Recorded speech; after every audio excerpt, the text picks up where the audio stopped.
Assalamualaikum warahmatullahi wabarakatuh. Memanggil ruh setelah keluar dari badan. Diriwayatkan dari Aisyah radhiyallahu anha, ia berkata, aku sedang duduk dengan bersila di dalam rumah.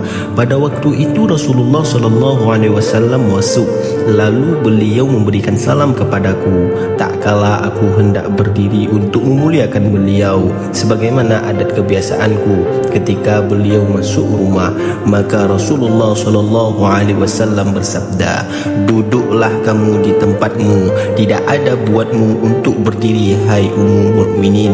Lalu Aisyah berkata, kemudian Rasulullah sallallahu alaihi wasallam duduk dan meletakkan kepala di atas pangkuanku. Beliau tidur dengan terlentang dan di atas tengkuknya aku berbuat mencari uban jenggotnya.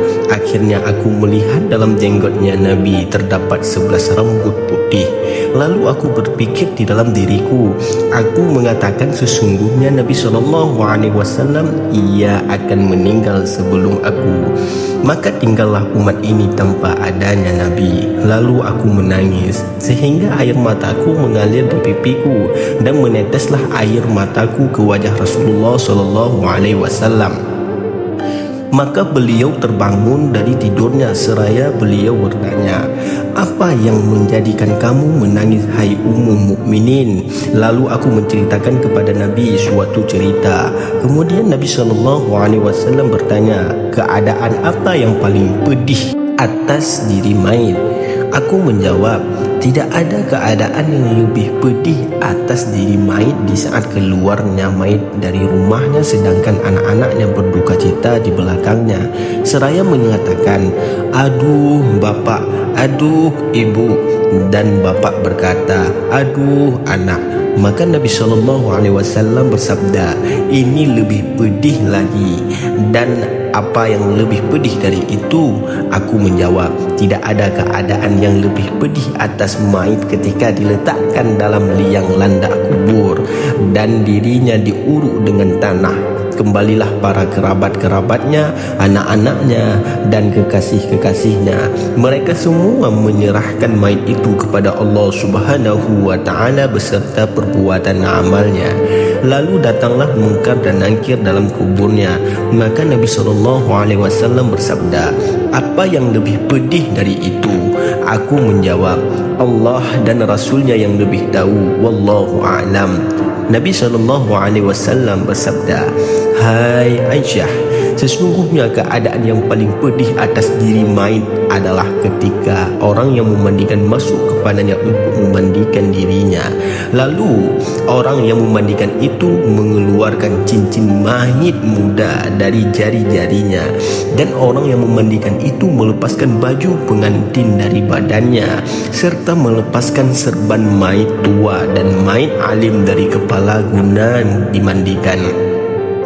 Maka ketika itu rohnya memanggil sewaktu melihat mayit itu dalam keadaan telanjang dengan suara yang bisa didengar oleh seluruh makhluk kecuali jin dan manusia. Roh itu mengucapkan, hai orang yang memandikan, aku meminta kepadamu demi Allah agar engkau mencopot bajuku dengan pelan. Maka sesungguhnya aku pada saat ini benar-benar ingin istirahat akibat kesakitan dari tarikan malaikat maut. Ketika air itu dialirkan di atas tubuhnya si mayit, maka mayit itu menjerit sebagaimana tadi. Ia berkata, hai orang yang memandikan, demi Allah engkau jangan mengalirkan airmu dengan panas, dan engkau jangan menjadikan airmu panas, dan jangan menjadikan dingin, maka sesungguhnya jasadku telah terbakar akibat dari copotnya ruh. Ketika orang-orang sama memandikannya mayit, maka berkatalah ruh tersebut, demi Allah, hai orang yang memandikan, engkau jangan menjamah aku dengan kuat, maka sesungguhnya jasadku telah luka akibat dari keluarnya ruh. Ketika telah selesai dari memandikan mayit, lalu mayit diletakkan di kafannya, kemudian diikatkan tempat kedua telapak kakinya.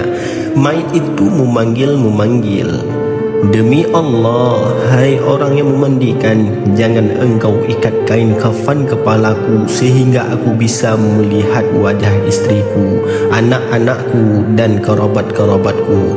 Maka sesungguhnya waktu ini adalah melihatku yang terakhir kali kepada mereka.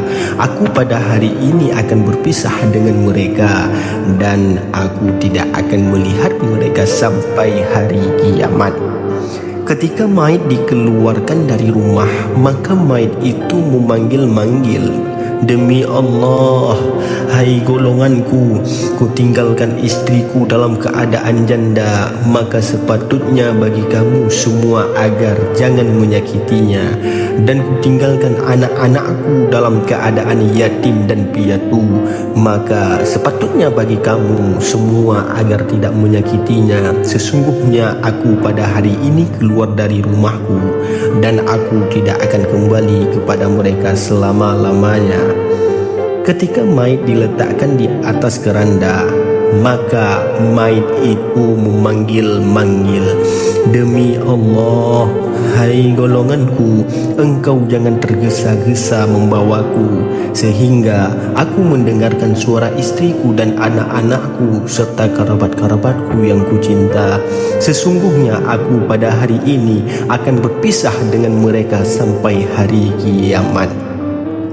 Ketika mayit dipikul di atas keranda dan orang-orang yang mengantarkan sudah meletakkan dengan 3 kali langkahan, tiba-tiba ada pemanggil dengan suara yang bisa didengarkan oleh segala sesuatu kecuali manusia dan jin.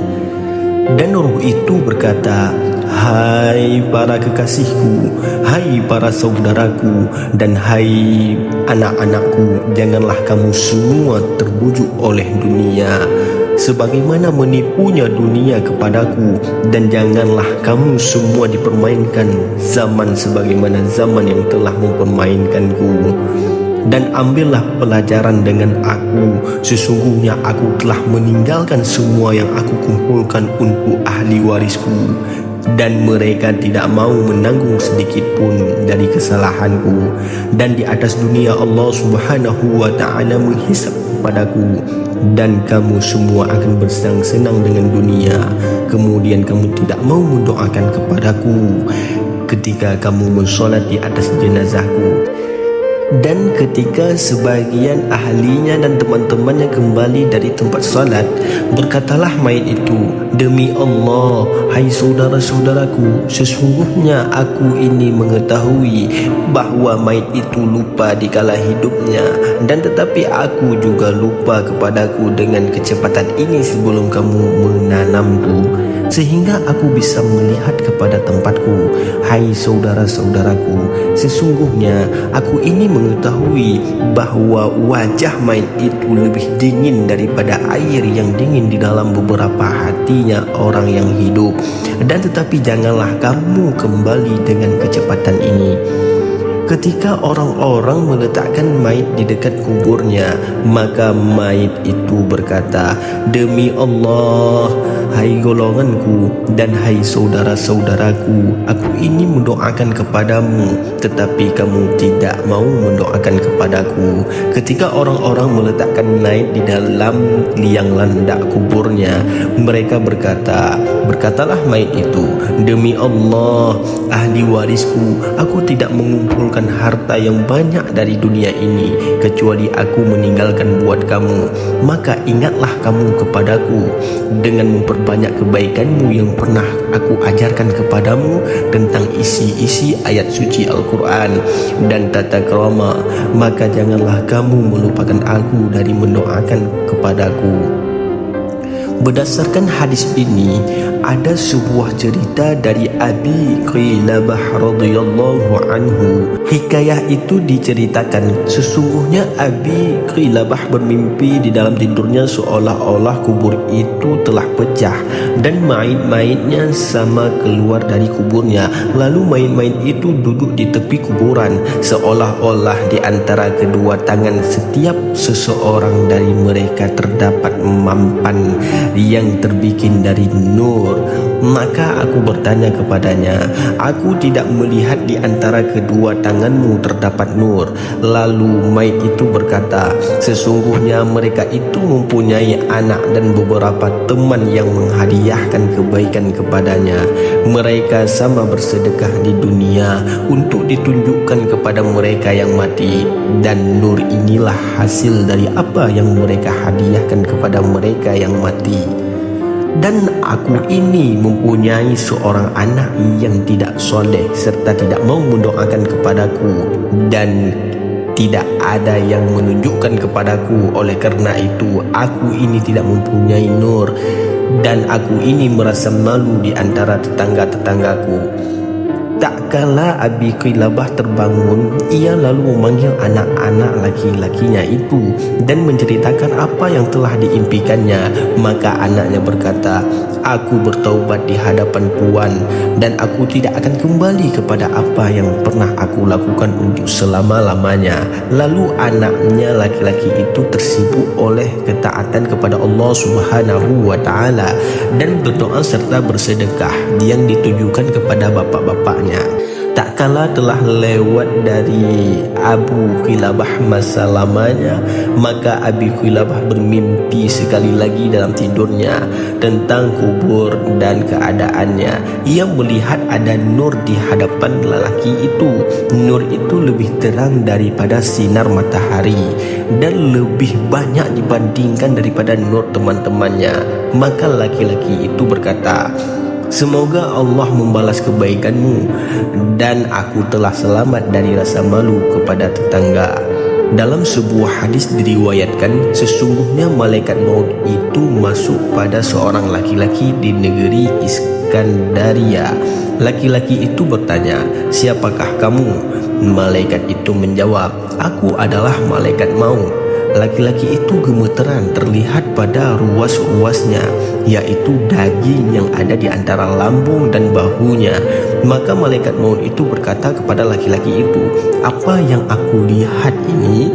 Lelaki itu menjawab, karena aku takut dari api neraka. Malaikat itu berkata kepada laki-laki tersebut, aku tuliskan untukmu satu kalam yang bisa menyelamatkan daripada api neraka. Laki-laki itu berkata lagi, ya. Maka malaikat itu meminta buku lalu menuliskan lafaz seraya berkata, kalimat ini bisa membebaskan dari api neraka. Ada seseorang yang arif mendengarkan lelaki yang membaca, maka ia berkata, nama zat yang terkasih ada pada kalimat ini, sehingga ia bisa melihat pada kekasihnya. Kemudian orang-orang berkata, sesungguhnya dunia ini beserta malaikat maut tidak bisa menyamai sedikit pun pada bobot Bismillahirrahmanirrahim. Dan aku berkata, sesungguhnya dunia tanpa malaikat maut tidak bernilai apa-apa sedikit pun, karena sesungguhnya malaikat maut itu menyampaikan kekasih pada yang dikasihi. Inilah semua yang dikutip dari berbagai referensi kitab-kitab dan hadis, dan salah satunya adalah kitab Daqaiqul Akhbar. Wassalamualaikum warahmatullahi wabarakatuh.